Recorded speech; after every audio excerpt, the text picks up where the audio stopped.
I signed the divorce papers with hands still trembling from childbirth. The hospital room still smelled like antiseptic and iron, and my legs were numb from the spinal block.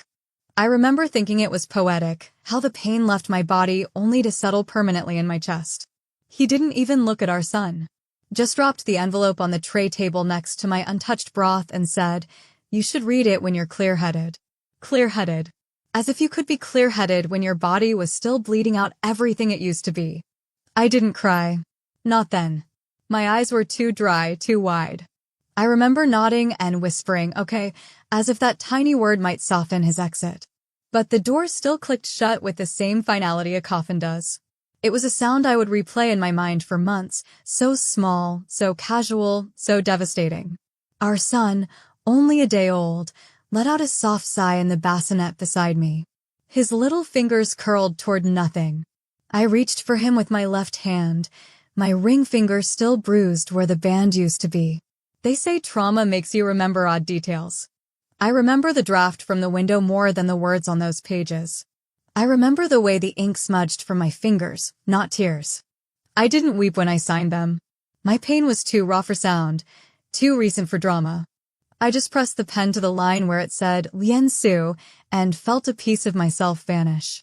He didn't ask for custody then. Just separation. Just space. Just freedom. 2 weeks later, I was served again.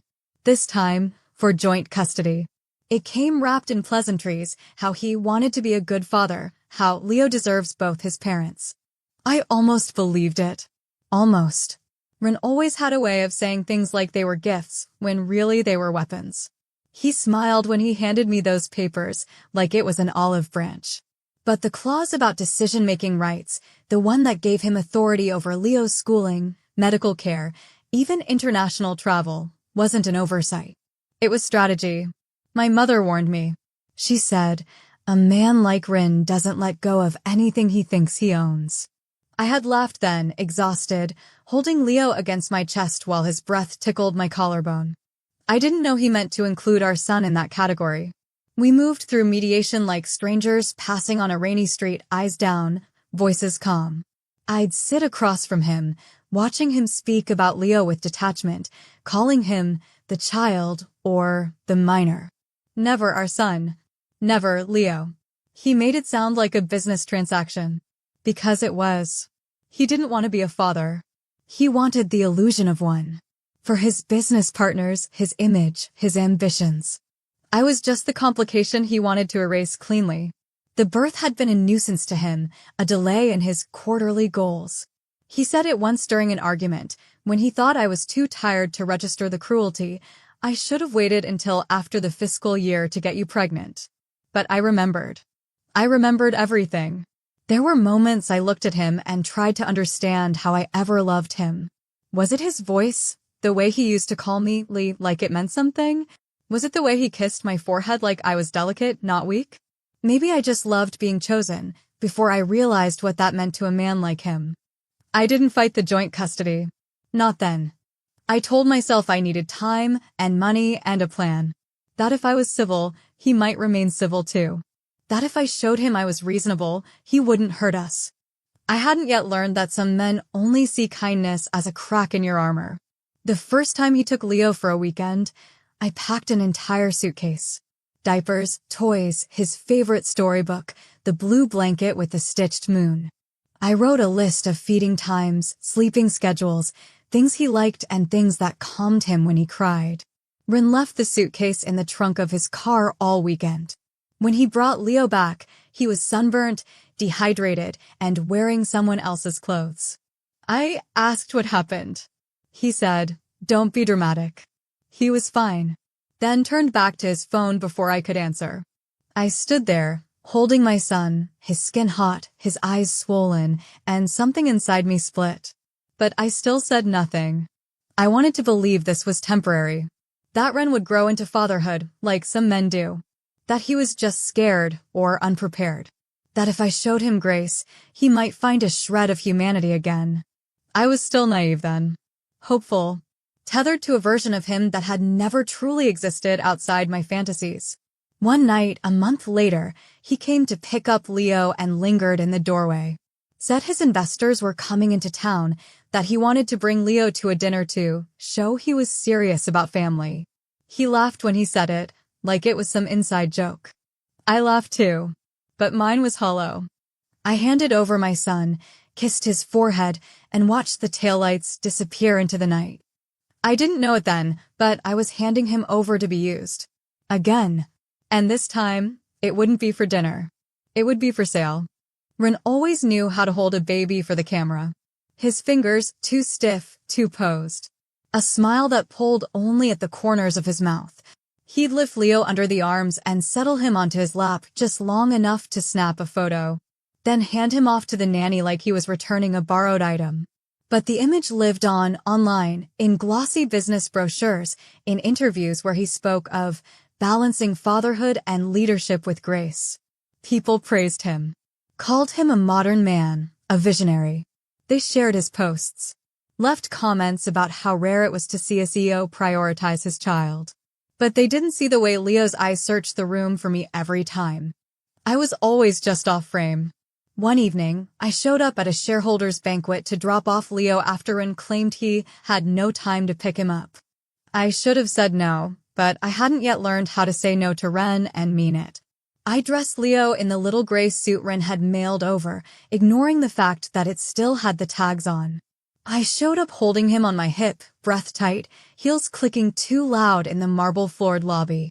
Ren was already surrounded by suits and sycophants, his laugh booming in that rehearsed way that made me ache. When he saw us, he broke into that camera smile and reached for Leo. Perfect timing, he said, like I was a courier and not his son's mother. I tried not to flinch as he took Leo without even a glance in my direction. But what crushed me most was how Leo clung to my scarf as he was lifted away, his fingers digging into the fabric like he knew I didn't want to let go either. I stayed long enough to see him walk into the banquet hall with Leo perched on his arm like a prize. The room broke into applause. One of the women, a donor, I think, bent to kiss Leo's cheek, her voice syrupy as she cooed, "He's so precious." "Is he yours?" Ren just smiled wider. "Mine and mine alone." I didn't breathe again until I was outside. It was always like that. For every staged photo, there were a dozen missed calls from the nanny. For every quote in a magazine about fatherhood being his greatest joy, there were receipts showing late-night bar tabs and weekends out of town. Still, I waited. Waited for the part where he would try. Where he would ask me how to soothe Leo when he cried at 3 a.m., or what food made him laugh with his whole face. But Ren never asked. Because Ren didn't care for the child, he cared for the concept of one. A symbol. An accessory. One morning, I showed up to pick Leo up after his weekend visit. Ren's apartment was clean. Too clean. No toys in sight, no bottles in the sink. I walked into the nursery and froze. The crib was made, untouched. The changing table was empty. And Leo was sitting in the living room on the lap of a woman I'd never met. She was older. Elegant. Wearing pearls in the morning. She smiled at me like she'd been expecting someone far more composed. "And you must be the nanny?" she said sweetly. I blinked. "I'm his mother." Her smile didn't falter, but her eyebrows lifted. "Oh!" Ren walked in behind her, pulling his watch onto his wrist. "This is Mrs. Yuan. She's a friend of the family." Mrs. Yuan rose, smoothing her skirt. "Your son is lovely. Truly. My husband and I have been hoping to, well, let's just say we've been looking into options. And this little one," she leaned down to tickle Leo's chin. "He's simply perfect." It hit me then, like ice in my veins. This wasn't a visit. This was a presentation. I turned to Ren. "What is this?" He shrugged. "Networking. They've been wanting to meet Leo. It's good exposure. You never know what doors open when people see a happy family. But we're not." "I never said we were," he cut in, sharp now low. "Don't be dramatic." I couldn't breathe. My arms itched to pull Leo away, but my feet stayed frozen to the polished floor. I felt like I was watching someone else's life unravel, some other woman's child being measured, evaluated, smiled over like a product on a shelf. Mrs. Yuan left soon after, saying how delightful it was to meet us both, though she never looked at me again. As soon as the door shut behind her, I reached for Leo. Rin didn't stop me. Didn't speak. He just sat on the armrest of the couch, scrolling through his phone like none of it mattered. He's not a bargaining chip, I said, my voice trembling. He didn't even look up. Everyone's something to someone. Don't be naive. I held Leo tighter, his small cheek pressed against my neck. He was warm, alive, real. And for the first time, I realized Rin didn't see him as any of those things. To him, Leo was leverage. Later that night, when I got home, I noticed something strange in the diaper bag. A business card. High-quality stock.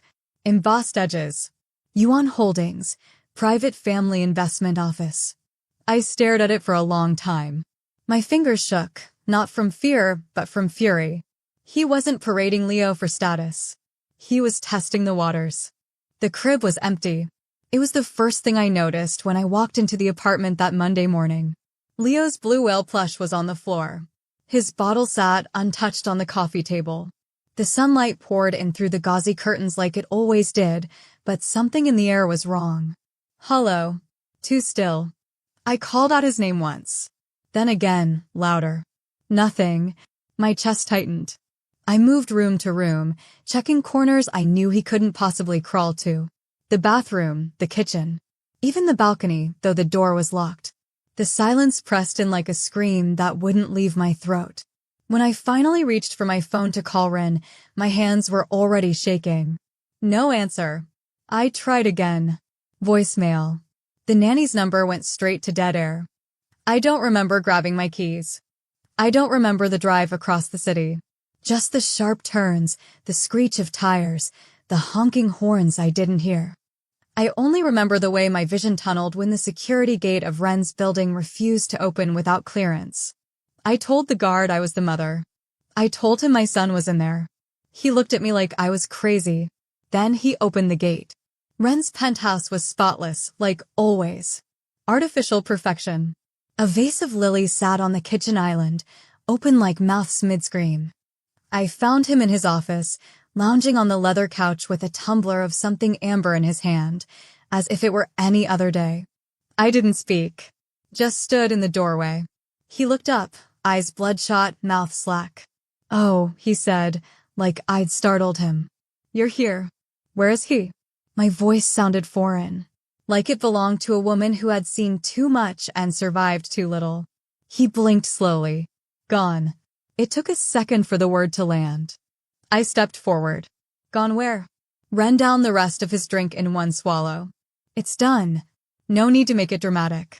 The silence that followed felt like falling off a building mid-dream. My body moved before my mind could stop it. I grabbed the glass from his hand and threw it against the wall. It shattered, but he didn't even flinch. "What the hell did you do?" I hissed, close now, inches from his face. "Where's my son?" He rolled his eyes. "You're being hysterical." I hit him, open palm, across the cheek. The sound echoed. He stared at me, stunned for a moment. Then he laughed. A short, bitter bark. "You always had that in you," he muttered, touching the red blooming across his skin. I should have known. My knees buckled, and I sank onto the floor. Please just tell me." He didn't answer right away. Just walked to the minibar and poured himself another drink. Finally, he said, "Yuan Holdings." They were serious. It was a clean exchange. My stomach turned so violently I thought I'd throw up. "You sold him?" My voice cracked, unbelieving. "You sold our son like property?" "It's not like that," he snapped, eyes sharp now. "They wanted a child. I needed capital. It's a win-win." I crawled backward, my spine pressing against the cold wall. "You're insane. You're actually." "It's not permanent," he said, cutting me off. "They're just taking care of him. For now. Until I can stabilize things. The money will come back tenfold. I'll build something for him. For us." I looked at him then, really looked. And I saw nothing. Not a father. Not a man. Just a shell wrapped in expensive fabric, speaking in numbers where there should be love. "You have no right," I whispered. "He's not yours to give." Ren scoffed. "I have full legal rights." You signed them away, remember? My breath stopped. I remembered the clause. The one I hadn't fought hard enough. The one I thought was just legal formality. I remembered telling myself he'd never actually use it. My hands were cold. My lips numb. I couldn't speak. He walked past me then, drink in hand, as if this was just another failed negotiation. As if he hadn't just destroyed everything I loved. I left that building not knowing where my child was. Not knowing who held him, or if he was scared, or if he cried for me. I called every lawyer I could afford. Reported it. Screamed into hotlines that said they'd look into it. But nothing moved fast enough. Money moved faster. Influence blurred the lines. The Yuan family was powerful, old wealth, discreet, always operating behind closed doors. The police said the transfer had been arranged through private legal means. I begged. I offered everything I had left. But there was no paper trail. No signature for me. No leverage. I didn't sleep for 5 days. I paced my apartment, waiting for a knock, a call, a sign. I stared at Leo's mobile spinning above his crib like a cruel joke. I kept hearing his laugh in the silence. I kept thinking I saw him in my dreams, reaching for me through glass. And then, on the 6th day, Ren came back. He was soaked from the rain. His tie undone, shirt clinging to his skin. He stood outside my door like a boy who lost something and didn't know how to ask for help. I didn't open it right away. I watched him through the peephole, fists clenched at his sides. When I did unlock it, he didn't speak. Just held out a bundle wrapped in a cream-colored blanket. Leo. He was asleep. His face scrunched from crying. His cheeks flushed. He clung to a new toy I'd never seen before. Ren's voice cracked. They gave him back. I didn't take the bundle from his arms. I couldn't move. My whole body was ice. What do you mean? They said it wouldn't work. That he cried too much. That he wasn't what they expected. He looked at me then, soaked and empty. They didn't want him. The words broke something in me that had already been splintered. He looked at me like I was supposed to thank him. Forgive him. Save him from the wreckage of his own making. I reached out. Not for him. For my son. When Leo was finally back in my arms, he whimpered, nuzzling his face into my shoulder. My tears fell soundlessly onto the top of his head. Ren whispered, I didn't know what else to do. I met his eyes. You should have done nothing. That would have been better than selling your child. He said my name like a question. Like a plea. But I was done answering to him. He stood there, dripping rain on my welcome mat, shivering like a boy caught in the storm of his own consequences. I should have slammed the door. Instead, I stepped aside, not for him, but for Leo. For the weight of my son's small, trembling body in my arms. For the way he clung to my collar, his breaths hiccuping like his soul had been cracked open. Ren didn't come in fully. Just hovered near the threshold, like even he knew he wasn't welcome. His shoes never crossed the tile. His voice was a whisper, like if he spoke too loud, I might break him. They changed their mind. I didn't answer. They said he cried too much. That he had behavioral issues. Can you believe that? He's a baby. He laughed, but it was more like a cough. A dry sound, choked at the end. I watched him search my face for something pity, softness, an opening. But all I had was exhaustion. And rage. Cold, sharp rage with nowhere to go. He missed you, he added quietly, like that might make it better. Wouldn't eat. Wouldn't sleep. Just kept looking for you. The sob that escaped me wasn't from grief this time. It was from fury.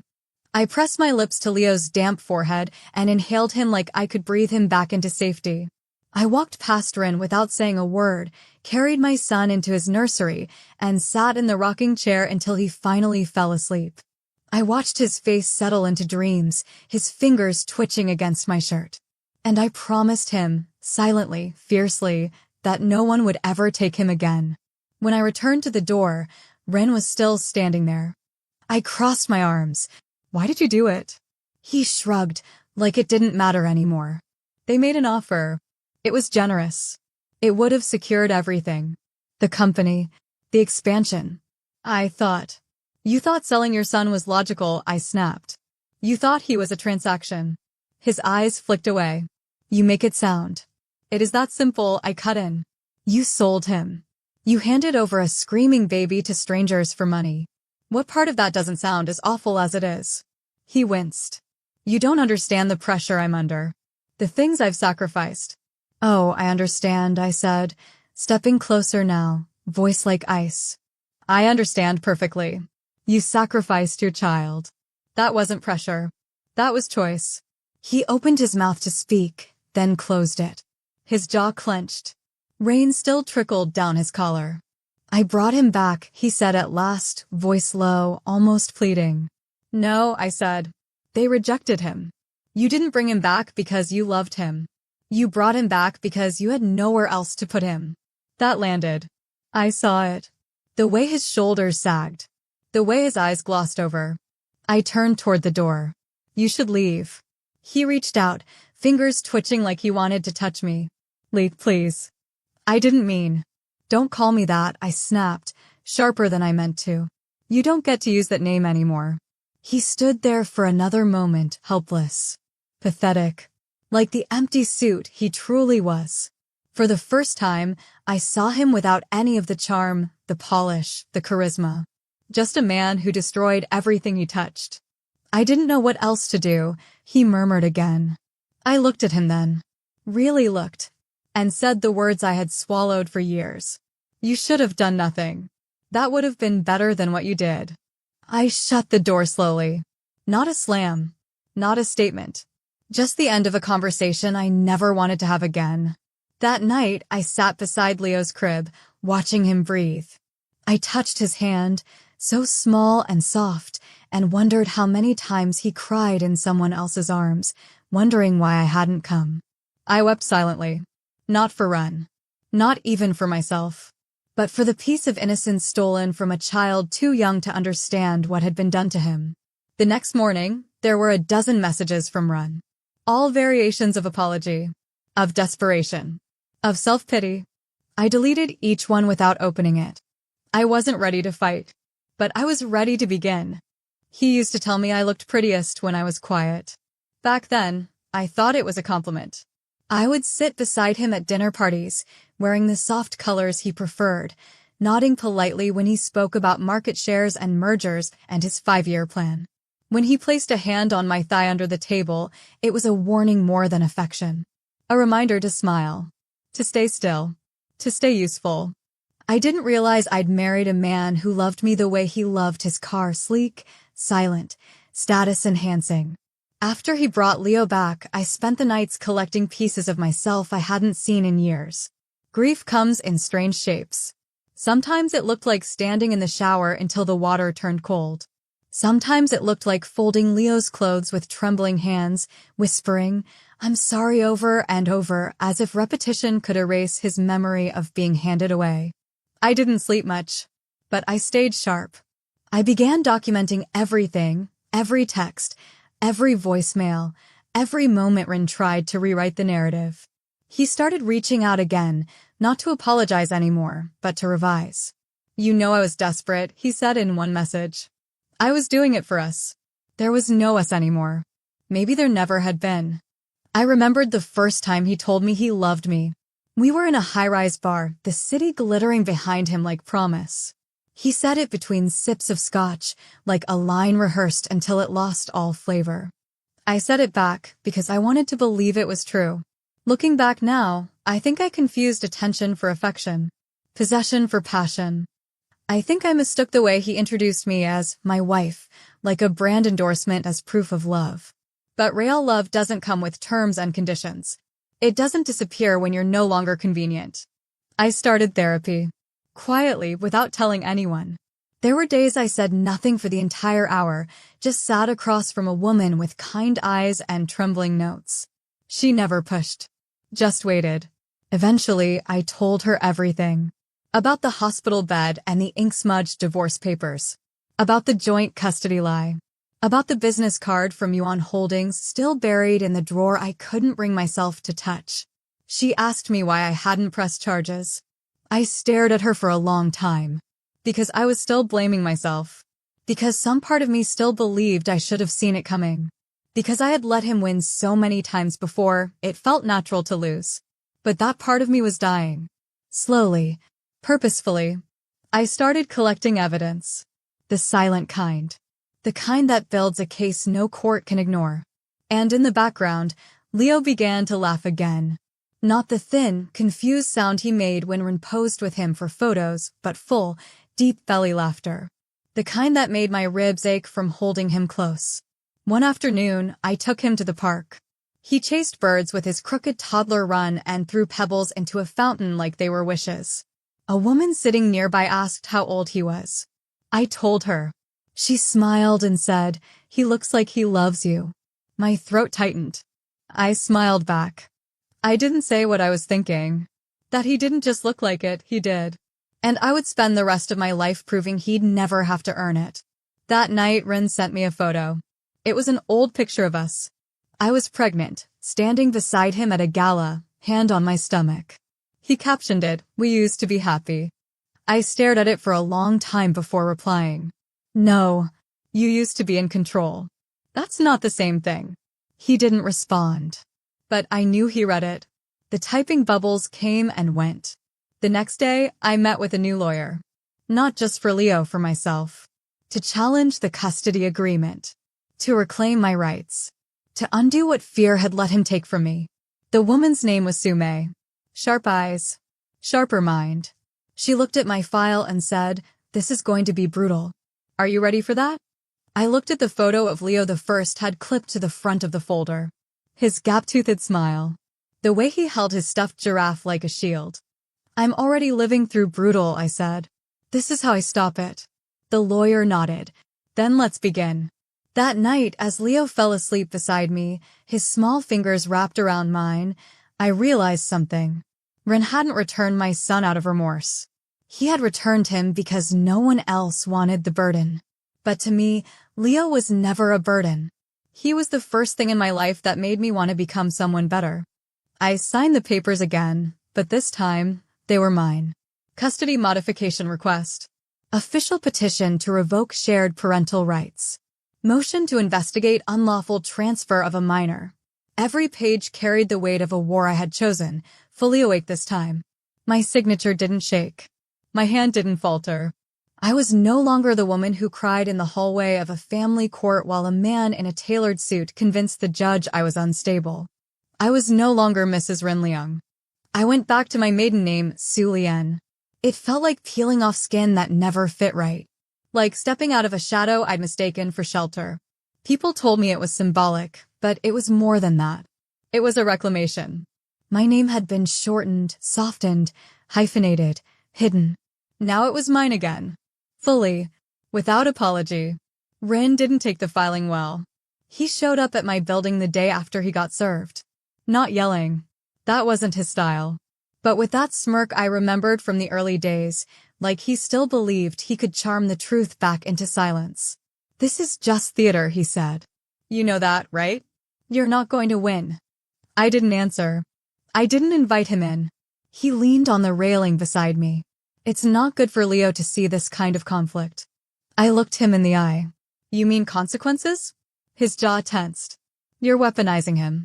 "No," I said, voice flat. "You did. I'm just taking the bullets out of his back." He laughed, short, dry, and nervous. "You're different now." Good. He didn't come back after that. But I could feel him circling, like smoke under a door. In the meantime, I found a new rhythm. Mornings with Leo became sacred. Waffles and sticky fingers, crayon scribbles on the fridge, cartoons playing low in the background while I drafted legal notes at the kitchen table. Every time I felt fear creep up my spine, I looked at him. And the fear burned away. It wasn't easy. Nothing about it was easy. There were days I thought I was unraveling. Nights I stared at my ceiling, wondering if this was strength or just madness disguised as motherhood. But then I met Aiden.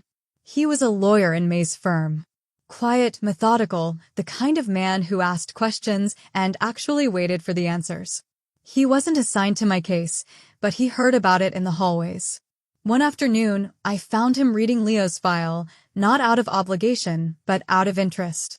He looked up and said, You're doing something impossible. And you're still standing. I didn't know what to say to that. Praise made me nervous. It always felt like a setup. But he didn't push. Just handed me a folder and said, "There's a precedent in the Duan case from 3 years ago. Might help. Thought you should have it." That's how it started. Not with flirtation. Not with sparks. With help.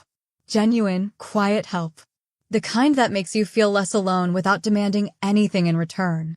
He came by often after that. Always with a new case file or a coffee or a line from some obscure law I hadn't found yet.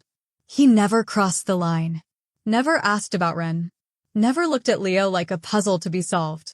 Just nodded when Leo showed him a drawing and said, "That's a very brave dinosaur." One night, after Leo had gone to sleep, Aiden lingered longer than usual. We sat on the balcony with tea, watching the city glow beneath us like a tired jewel. He looked at me, long and steady. "Do you ever stop and realize how much you've changed?" he asked. I laughed quietly. "I don't even recognize myself sometimes." He tilted his head. "I do. You're terrifying." I raised a brow. "In a good way," he added quickly. "You're the kind of woman people try to bury, and then she comes back with the shovel." That made me smile. He didn't try to kiss me. Didn't even move closer. Just sipped his tea and said, "He doesn't deserve to define your strength. You were always going to become this." And I believed him. Not because I wanted to. Because I had no reason not to anymore. That night, after he left, I stood in front of the mirror and whispered my name out loud. Sulian. And for the first time in years, it didn't sound like a memory. It sounded like home. The courtroom smelled like paper and polished wood and too many ruined lives. I sat in the front row, not beside anyone. Just me, my hands folded over my skirt, the hem ironed to perfection like armor made of cotton. Across the aisle, Ren laughed at something his lawyer whispered. He wore the same tailored suit he always did, navy with a silver tie, the kind that screamed stability. He even had the nerve to bring his mother, who hadn't called me once since the divorce. She glared at me like I was embarrassing the family. Funny how they always protect the men who burn everything down. My lawyer, May, leaned toward me before the judge entered and said, "No matter what happens in there, you've already taken everything back." I nodded. I didn't feel brave.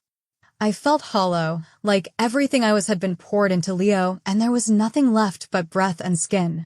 But that would have to be enough. They called it a custody modification hearing, but it felt more like standing trial for my own motherhood. Every detail of my life was dissected, questioned, framed in ways that made me sound unstable. They played the old narrative again, emotional, difficult, vindictive. A woman too angry to be safe. A mother too wounded to be wise. Ren sat still, polished, untouchable.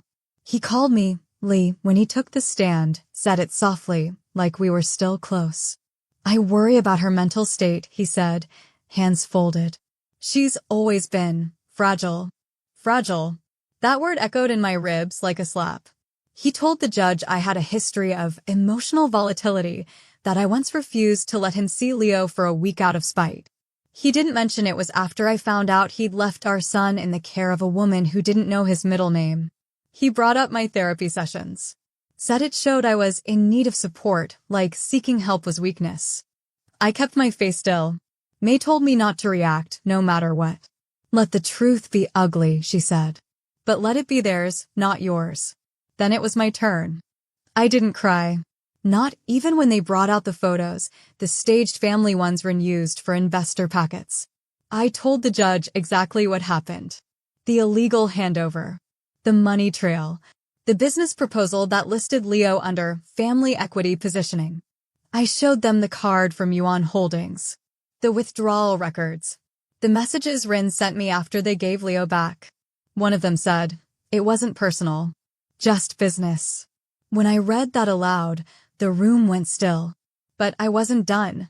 "I didn't fight for custody at first," I said, looking at the judge. "Not because I didn't care, but because I was afraid. I thought being quiet would protect my son. I thought cooperating would stop the damage. I was wrong. I understand that now. And I won't make that mistake again." There was a moment, long, quiet, where the judge just looked at me. Then she asked me a question I wasn't expecting. Do you hate him? My heart jumped. But I answered honestly. No, I said.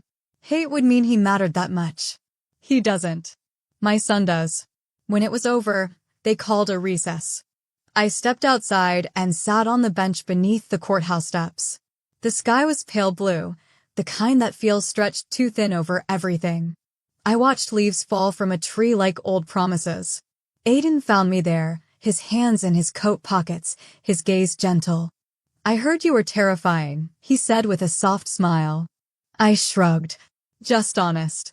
Same thing sometimes. We didn't speak more than that. He sat beside me. Not touching. Just near. I felt the ache in my bones start to ease. Later that week, the decision came in. Full custody. Parental rights stripped from Ron due to gross misconduct and moral negligence. They used legal words. I just called it justice. Ran didn't come to the final hearing. His lawyer said he was out of the country. I didn't believe that. I think he just couldn't watch the only thing he ever truly owned walk away from him for good. I picked up Leo from daycare that afternoon. He ran into my arms, his giggle loud, his feet light. I whispered in his ear, "You're safe now." He didn't understand the words, but he laughed like he did. That night, I rocked him to sleep while the city moved on without noticing. I sang him the lullaby I used to hum before everything fell apart. My voice cracked on the last note, but he was already asleep, his breath steady against my chest. And I finally let myself cry, not from pain, but from relief. Because I had fought.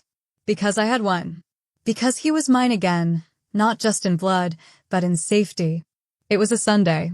Quiet, golden, the kind of light that makes even dusk look beautiful. Leo was napping in the next room, his giraffe tucked beneath his arm like always. I was folding laundry on the couch, slow and deliberate when I heard the knock. Not urgent. Not frantic. Just there. I knew it was him before I opened the door. Ren looked thinner. Paler. His once perfect hair was grown out unevenly, collar loose, suitcase by his side. The shine was gone. He didn't look like a man used to winning anymore. Can I come in? He asked. I leaned against the door frame. No. He nodded, like he expected that. I'm leaving, he said. The board removed me last week. I'm liquidating what's left. There's nothing here for me now. I didn't answer. I didn't owe him conversation.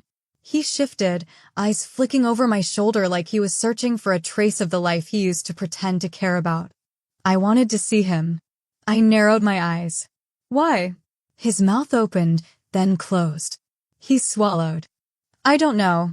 Maybe because I still think about him. Maybe because I wanted to say goodbye. Maybe because I hate the idea that he'll grow up never knowing who I am. He'll know, I said flatly. He'll know what you did. He flinched. That's cruel, he muttered. I laughed. No, it's truth. You don't get to hide behind memory. You chose what part of his story you'll be. I'm just making sure it's not erased. His jaw tightened. He's my blood. And you sold him like a commodity. He looked down. His voice cracked. I didn't know how to fix it. That's the difference between you and me, I said, my voice steady. You ruin things and walk away. I stay. I fight. I rebuild. A long silence stretched between us, heavy with all the words I had never said and all the apologies he never gave. Finally, he looked up, eyes glistening. I never loved anyone the way I loved you. I stared at him, heart completely still. I don't think you ever loved me, I said quietly. I think you loved how I loved you. He looked like he might fall apart. But I didn't move to catch him. Can I leave something for him? I paused, then stepped inside and returned with a small, plain envelope. I handed it to him. Write it here. I'll decide if he gets it. He nodded slowly, understanding the weight of that permission. He sat on the stairs outside my door, writing in silence. I didn't ask what it said. I didn't need to. When he was done, he handed it back to me with trembling fingers. I took it unopened. Then he picked up his suitcase. I'm sorry, he said one last time. I know, I replied, but I don't forgive you. He didn't look surprised. Just tired. He turned and walked down the hallway, shoes echoing with a kind of finality I hadn't believed possible until that moment. I watched until he disappeared around the corner. Then I locked the door. I stood in the silence that followed, hands still wrapped around the envelope, heart not heavy, just quiet. Leo stirred in the next room. I went to him, brushing hair from his face as he blinked up at me, dazed and safe. "Who was at the door?" he asked, sleep still in his voice. "No one important," I whispered. And I meant it. There was a time I thought love had to be painful to be real.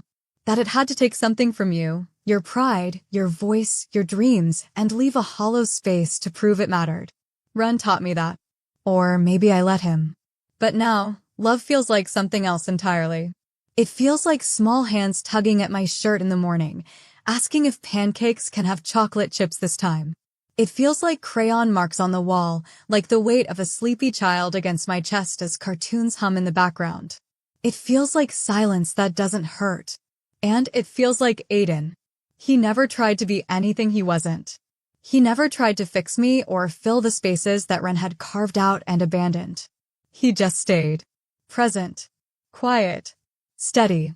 The first time he held Leo's hand was during a trip to the botanical gardens. Leo had insisted on running ahead, darting between flower beds, laughing like the sun lived inside him. I was chasing after him with a juice box when I saw it, Aiden reaching out without thinking, catching Leo gently as he tripped on a root. His hand closed around Leo's just in time. He steadied him, crouched down, and said, "All good, buddy?" Leo nodded and grinned, like he'd always known him. Later that night, I asked him if he'd meant to do it. "Do what?" he asked. "Catch him like that?" He shrugged. "I guess it just felt natural." That word stuck with me. Natural. Nothing with Ren had ever felt natural. It had felt strategic. Performed. Conditional. But with Aiden, everything was slow, unspoken, like breathing. Like the kind of love that doesn't knock the air out of your lungs, but fills them. We didn't fall into a relationship. We drifted there. Gently. One conversation at a time. One late-night takeout box after another. One shared silence on the couch, while Leo slept just down the hall. There was no confession. No fireworks. Just a night where we stood at the sink washing dishes, and I looked at him and said, "You don't feel temporary." He looked back at me, water dripping from his fingers, and said, "That's because I'm not." We didn't kiss that night. We didn't need to. He came with me to Leo's preschool orientation. Sat beside me at the tiny plastic table while the teacher explained the nap schedule and snack rules. He laughed when Leo declared he wanted to be a firefighter and a dragon tamer. He stayed quiet when one of the other parents asked if we were together. He let me decide when the answer would change. Sometimes I wonder if Ren ever understood what he lost. Not the business deals, not the money. But this quiet, slow life where love doesn't demand blood. Where forgiveness is not begged for but earned. Where a child runs barefoot across the living room carpet and looks at you like you're the safest place on earth. I still get scared. I still wake up some nights reaching for Leo, checking to make sure he's really here. But Aiden never asks me to stop being afraid. He just stays. One evening, after putting Leo to bed, I found Aiden sitting on the balcony, staring at the city below. "Do you miss her?" I asked softly. His daughter. The one he lost. He didn't look at me. Just nodded. "Every day." "Does it get easier?" "No," he said. "But it gets different." The ache doesn't scream as loud. It just hums in the background. We sat in silence after that. Then he turned to me. "Grief makes us hollow. But maybe we were meant to be vessels. To carry something better next time." I didn't know how to respond. So I reached for his hand. He let me take it. Not to fix me. Not to claim me. Just to be there. That night, I wrote a letter to myself. The self who signed those divorce papers in the hospital. The one who thought silence was safety. The one who believed love meant staying small. I told her, "You didn't lose yourself. You were waiting." This morning, I found the old baby onesie tucked in the back of Leo's closet. It was white, soft, embroidered with tiny stars. The tag was still there, stitched in blue thread with a brand I remembered all too well. Property of Wren Industries. I sat with it for a long time. Ran my fingers over the seams, remembered the press release Wren had arranged after Leo was born. Legacy secured, the headline read. A glossy photo of him holding our son, back when Leo was too small to protest and I was too numb to stop it. He'd turned our child into a marketing asset before I even healed from labor. I used to blame myself for letting it happen. Now, I just feel sorry for the woman I was then. She was scared. Isolated. She thought silence was safer than truth. She thought survival meant shrinking, meant smiling, meant saying yes when everything inside her screamed no. But she kept going. She held her son. She built a case. She fought the man who tried to erase her. And in the end, she saved them both.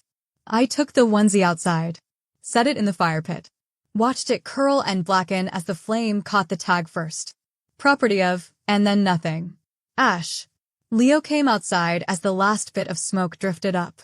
He rubbed his eyes, hair wild from sleep. Mama, what are you doing? I smiled and knelt beside him, letting go of something. He tilted his head.